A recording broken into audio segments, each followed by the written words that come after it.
Welcome to NSTV news. నేను సౌజన్య. ముందుగా ముఖ్యాంశాలు.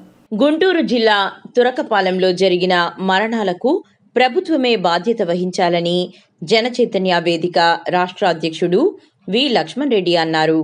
గుంటూరు నగరానికి సమీపంలోని తురకపాలెంలో ఇటీవల పలువురు అస్వస్థకు గురై మరణించారని, ఇందుకు ప్రభుత్వం నైతిక బాధ్యత వహించాలని జనచైతన్య వేదిక రాష్ట్ర అధ్యక్షులు వి లక్ష్మణ్ రెడ్డి స్పష్టం చేశారు. ఆయన ఏమన్నా డిపోలోనే లేవన్నాడు. ఏంటి ఇక శిబిరం పెట్టిన తర్వాత మినిమం ట్యాబ్లెట్లు మినిమం మందులు కూడా లేకుండా ఏం శిబిరం? ఎవరి కోసం? ఎవరిని మోసం చేయడానికి, ఎవరిని మెప్పించడం కోసం? ఇవన్నీ కూడా ప్రజలంతా ఆలోచించాలి. ఆఫ్టర్ ఒక బి కాంప్లెక్స్ 2 రోజుల నుంచి లేవు, గుంటూరు గోడౌన్లో లేవంట. నేను అడిగాను. ఇప్పుడు ఒక పేషెంట్ వస్తేనేమో కనీసం గంట అయింది బీపీ చూడటానికి మనిషి లేక. అడిగితేనే వాళ్ళని అడుగు అన్నారు. బీపీ చూడటానికి కూడా అక్కడ వ్యవస్థ లేనప్పుడు ఎవరి కోసం శిబిరం? ఇవన్నీ డ్రామా. చెల్లించాలి, ఆ కుటుంబంలోని పిల్లల్ని ఆదుకోవాలి, వారికి మంచి విద్యను అందించే బాధ్యత రాష్ట్ర ప్రభుత్వం తీసుకోవాలి. ఏ గ్రామంలో కూడా బెల్ట్ షాపులు లేకుండా ఆ వ్యసనాన్ని ప్రజలకు దూరంగా ఉంచాల్సిన పరిస్థితి. అన్ని గ్రామాల్లో వాటర్ ట్యాంక్స్ని, ఓవర్ హెడ్ ట్యాంక్స్ని నిరంతరం క్లీన్ చేస్తూ పరిశుభ్రమైన నీరు అందించడానికి కృషి జరగాలి. ఈ పారిశుద్ధ కార్మికుల్ని వారికి ఇచ్చే 6,000 రూపాయలని 10,000 రూపాయలకు పెంచి ఆ వేతనాన్ని నేరుగా రాష్ట్ర ప్రభుత్వం చెల్లించాలి. అది పంచాయతీకి భారం కాకూడదు. 10,000 రూపాయలు చేయటం ద్వారా పారిశుద్ధ కార్మికుల చేత ఈ శానిటేషన్ పనులు సక్రమంగా చేయించుకోవడానికి అవకాశం ఉంటుంది. తురకపాలెంలో రోడ్లు చిమ్మి కొన్ని దశాబ్దాలు అయ్యి, తురకపాలెంలో సైడ్ కాలువలు 2-3 నెలలకు ఒకసారి పరిశుభ్రం చేస్తున్నారు. ప్రతి ఇంటి నుంచి చెత్త తీసుకెళ్లే కార్యక్రమం కూడా నెలకోసారి జరుగుతూ ఉంది. ఇలాంటి అపరిశుభ్ర వాతావరణంలో ఈ సమస్యలు రావడానికి కారణమైంది. ఆ టార్గెట్ కొంతమంది ప్రాణాలు కావచ్చు, లేదా కొంతమేర ఆస్తి నష్టం, ఆర్థిక నష్టాలు కావచ్చు. ఈరోజు ఇక్కడ తురకపాలెంలో దాదాపుగా గత ఏడాది కాలం నుంచి ఒక 35 మంది చనిపోవడం చాలా బాధాకరం. ముందుగా మృతుల కుటుంబ సభ్యులకు మా ప్రజా సంఘాల తరఫున ప్రగాఢ సానుభూతిని తెలియజేస్తున్నాం. ప్రభుత్వాలు ఈ మృతులకు సంబంధించినటువంటి లేదా ఈ మరణాలకు సంబంధించిన కారణాలు వెతికే పనిలో ఉండాలే కానీ గత ప్రభుత్వం ఇచ్చినటువంటి నకిలీ మద్యం దాగి ఇప్పుడు చనిపోయారని చెప్పడం చాలా హాస్యాస్పదం. దీనికి సంబంధించిన వాస్తవాలు లక్ష్మణ్ రెడ్డి గారు చెప్పున్నారు. ఇది పారిశుద్ధ్యానికి సంబంధించిన అంశం కావచ్చు, లేదంటే నకిలీ మద్యానికి సంబంధించిన అంశం కావచ్చు. సో మెరుగైన త్రాగునీరు అందిస్తూనే ఓవైపు మరోవైపు బెల్ట్ షాపుల్ని సమూలంగా నిర్మించాల్సిన అవసరం ఉంది.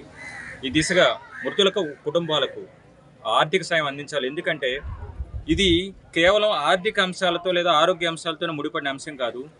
ఇది మూఢనమ్మకాలు, మూఢ విశ్వాసాలతో కూడా ముడిపడినటువంటి అంశం. ఈ దిశగా ప్రజల్లో చైతన్యం కలిగించి వీరు తీసుకోవాల్సిన కనీస జాగ్రత్తలు స్వచ్ఛమైన త్రాగునీరు తీసుకోవడం, దోమతెరలు వాడటం, ఎప్పటికప్పుడు ఇంట్లో సేకరించిన చెత్తని బయటపడేయటం, ఇలాంటి ప్రజా చైతన్య కార్యక్రమాలు కూడా నిర్వహించాల్సిన బాధ్యత అధికారులపై ఉంది.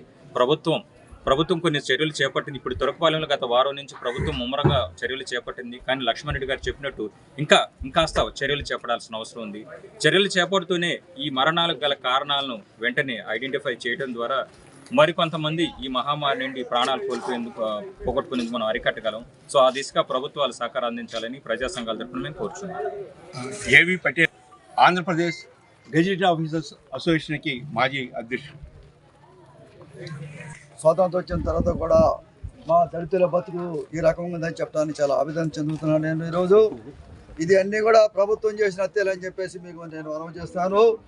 రివ్యూ మాస్టర్గా పేరు పొందిన శ్రీ చంద్రబాబు నాయుడు గారు ఇవి ఎందుకు రివ్యూ చేయలేదని నేను అడుగుతున్నాను. నేను మరి ఇక్కడున్న డిస్ట్రిక్ట్ పంచాయతీ ఆఫీసర్ని మరి మీరు సస్పెండ్ చేశారా లేదని కూడా నేను అడుగుతున్నాను. నేను ఇంతమంది చనిపోతే ఇంత నిర్లక్ష్య ధోరణి వహిస్తున్నారు. ఇప్పుడు మేమందరం లక్ష్మణ్ రెడ్డి గారు మేమందరం కలిసి తిరిగితే ఇప్పటికి కూడా చెత్తగానే ఉంది అనే పరిస్థితి.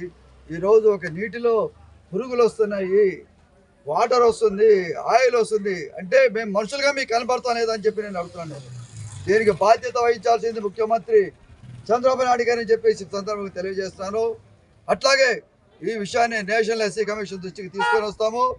అట్లాగే హ్యూమన్ రైట్స్ కమిషన్ దృష్టి కూడా తీసుకొచ్చి అదే విధంగా కాకుండా ఈ రాష్ట్రంలో ఉన్న ప్రతి దళిత వాడని తిరుగుతాము. దాదాపు అన్ని పరిస్థితులు వాడల పరిస్థితి ఈ రకంగానే ఉన్నాయి. కాబట్టి వీటి మీద అంతర్జాతీయ వేదిక మీద ఈ ప్రభుత్వాలు చేస్తున్న కుట్రలు కూడా మేము వెలుగుతామని చెప్పేసి తెలియజేస్తున్నాం. జై హింద్. మిగతా కారణాలు ఉండొచ్చు. ఎట్లాగంటే నిన్న మేము వచ్చి ఇక్కడ ఒక వాటర్ ట్యాంక్ దగ్గరికి వెళ్ళాము. దానికి 4 నెలల క్రితం దాకా కోరి గుంటలో నుంచి సప్లై చేశారు. అక్కడ ఫిల్టర్ బెడ్స్ ఉన్నాయి, అవి పనిచేయట్లేదు. అంటే డైరెక్ట్గా ఆ గుంటలో నీళ్లు ట్యాంకీకి పంపించి ట్యాంకీ నుంచి తాగడానికి పంపించారు. అదే చెప్తున్నారు, ఇది తిరిగే సందర్భంలో పాచి పురుగులు నీళ్లు వచ్చినాయి. అది మెయిన్ కారణం కావచ్చు. ఇంకా అనేక కారణాలు ఉండవచ్చు, తాగుబోతాము, లేకపోతే ఇంకొకటి అన్నీ చూడవలసింది ప్రభుత్వమే.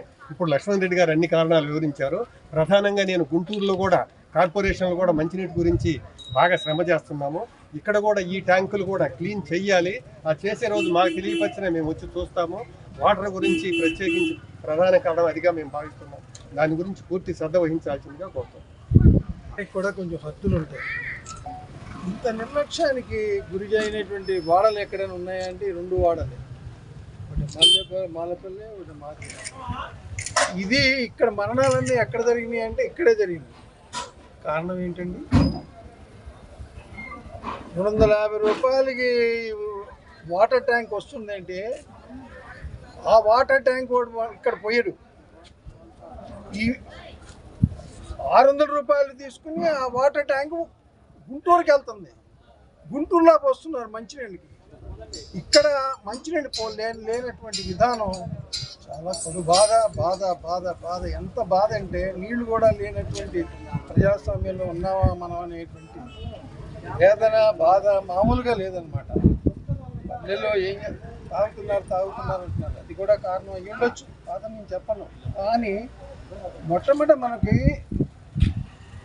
విద్య, బట్ట ఎలాగైతే కావాలో నీరు అనేది ఎంత ముఖ్యమైనటువంటి విషయమో అనేటువంటిది మనం చెప్పాల్సిన పనే లేదు. అలాంటిది కూడా నీరు కూడా సప్లై చేయలేనటువంటి దౌర్భాగ్య స్థితిలో ఉన్నదా అని చెప్పేసి నాకు నేనుగా ఇది చూసిన తర్వాత నాకు వచ్చిన అభిప్రాయం అదే. నీళ్ళు తీసుకెళ్ళి గంట సేపు పట్టింది. జనచైతన్య వేదిక, జన విజ్ఞాన వేదిక, అవగాహన, మానవత, నేస్తం, కోవిడ్ ఫైటర్స్ ఈ సంస్థల నుండి తురకపాలెంలో జరుగుతున్న ఈ అకాల మరణాల గురించి విచారించడానికి, తెలుసుకోవడానికి రావటం జరిగింది. గ్రామంలో చనిపోయిన కుటుంబాలను పరిశీలిస్తే మాకందరికీ అర్థమైంది, ప్రధానమైన సమస్య కలుషితమైన నీటిని చాలా కాలం నుండి ఈ గ్రామానికి అందించడం. క్వారీల్లో వస్తున్న ఆ వేస్ట్ వాటర్ని, ఆ కుంటల్లో ఉన్న వాటర్ని ట్యాంకులకి ఎక్కించి వాటిని పంపుతూ ఉన్నారు. దాంట్లో పురుగులు లాంటివి వస్తున్నాయి, రకరకాలుగా పాచి లాంటివి వస్తున్నాయి. నీరు పసుపు రంగులో వస్తున్న పరిస్థితిని చాలామంది మహిళలు వ్యక్తం చేశారు. ఇంత కలుషితమైన నీరు తాగటం వల్లనే ఈ సమస్యకి ప్రధాన కారణంగా భావిస్తూ ఉన్నాం. వాటర్ ట్యాంకుల్ని శుభ్రం చేయటం కూడా చాలా అరుదుగా ఉంటున్న పరిస్థితి చూస్తున్నాం. ఇది కాకుండా గ్రామంలో శానిటేషన్ కోసం ఎవరైతే పారిశుద్ధ్య కార్మికులు ఉన్నారో వారికి కేవలం 6,000 రూపాయలు మాత్రమే జీతం ఇవ్వటం వలన వారు చక్రంగా పనిచేయలేకపోతున్నారు. ఇది రాష్ట్ర వ్యాప్తంగా ఉన్న సమస్య. ఏ పంచాయతీలు కూడా రోడ్లు చెమ్మటం కానీ, సైడ్ కాలు క్లీన్ చేయటం కానీ, ప్రతి ఇంటి నుంచి చెత్త తీసుకెళ్ళటం కానీ సక్రమంగా జరగటం లేదు. తురకపాలెంలో ఈ పరిస్థితి మరింత దారుణంగా ఉంది. వీటన్నిటితో పాటు ప్రభుత్వం యొక్క మద్యం ఎక్సైజ్ పాలసీ వలన ప్రైవేట్ వ్యక్తులకి మద్యం వ్యాపారం అందించడం వలన బెల్ షాపులు విపరీతంగా పెరిగినాయి. ఈ తురకపాలెంలో ఎస్సీ కాలనీలోనే దాదాపు 3 బెల్ షాపులు కొనసాగుతూ ఉంటాయి. మద్యం అందుబాటులో ఉండటం, ఒక వ్యసనం దగ్గరగా ఉండటం వలన మద్యానికి ఎక్కువ మంది లోను కావటం, దాని ద్వారా వారికి రోగ నిరోధక శక్తి కోల్పోవటం, ఏ చిన్న సమస్య వచ్చినా అది అనారోగ్యానికి దోహదిస్తాం. ఈ విధంగా ఈ బెల్ షాపులు అనేవి తురకపాలెంలో సమస్య కాదు, రాష్ట్ర వ్యాప్తంగా ప్రతి గ్రామంలో ఇవి కొనసాగుతూ ఉన్నాయి. రాష్ట్ర ముఖ్యమంత్రి గారు ఈ 2 రోజుల పాటు ఇక్కడ అందరికీ భోజనాలని ఏర్పాటు చేస్తూ ఒక టెక్నికల్ టీంని మొబిలైజ్ చేసి పంపించారు. ఇది సరిపోదు. బాధిత కుటుంబాలకి కనీసం 10 లక్షల రూపాయల నష్టపరిహారం ఇవ్వాలి. ఆ కుటుంబంలో చనిపోయిన వాళ్ళు అత్యధిక మంది ఏదో ఒక జీవనం కోసం ఏదో ఉపాధి చేస్తున్న వాళ్ళు, ఆటో డ్రైవర్లు ఇలాంటి వాళ్ళు ఉన్నారు. ఆ కుటుంబం గడవాలంటే, ఆ పిల్లలు ముందుకెళ్ళాలంటే, వారి విద్య, వైద్యం, ఇతర అవకాశాలు కొనసాగాలంటే తప్పనిసరిగా ఆ కుటుంబాన్ని ఆదుకోవాల్సిన బాధ్యత రాష్ట్ర ప్రభుత్వంపై ఉంది. ఈ జరిగిన 40-45 మరణాలన్నీ కూడా ఇవి ప్రభుత్వ మరణాలుగా భావించాలి. మంచినీరు, పరిశుభ్రమైన నీరు అందించుంటే ఈ మరణాలు ఈ స్థాయిలో జరిగేది కాదు. దీంతోపాటు 500 అడుగుల నుంచి 1000 అడుగుల దాకా బోర్లు వేసి, చాలా పవర్ఫుల్ ఇంజక్షన్ ఏర్పాటు చేసి, పెద్ద పెద్ద ట్యాంకులు ఏర్పాటు చేసి, రోజుకు 40-50 ట్యాంకులు నీరు ఈ గ్రామం నుంచి గుంటూరు పట్టణానికి తరలిపోతూ ఉండే. తద్వారా ఈ ఎస్సీ కాలనీకి, ఈ గ్రామానికి కావాల్సిన 2 వాటర్ ట్యాంకులు, ఓవర్ హెడ్ ట్యాంకులు నింపడానికి కావాల్సిన నీరు దొరకపోవటం, తక్కువ లోతులో బోర్లు ఉండటం, వీటి ఫలితంగా వాడుతూ ఉన్న పరిస్థితిని చూస్తున్నాం.